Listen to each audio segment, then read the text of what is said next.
Hey guys, in this video, I will show you how to update Nvidia drivers on Windows 11 Pro. Alright, so let's begin with the video. Firstly, what we want to do is just go and see if we already have the drivers installed. If we don't, we can always go and download them, but let's just quickly check. So just go and click on search at the bottom and you can type in Nvidia, and then you should go see the control panel and Nvidia app appear. If you do, you can go and open them up and we'll continue in there in just a moment. But if you don't, what we can do is go and download them.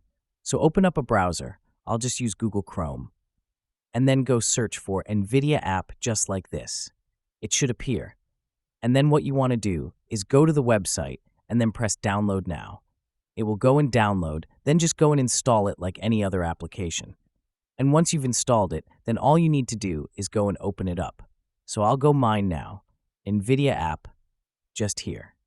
And once you're in it, to go and update your drivers, you need to go to the Drivers tab in the top left, and then head to the top right and press Download. And it will then go find you the latest ones. They'll appear here, and you can download them and install them. So, that's basically how you can update Nvidia drivers on Windows 11 Pro.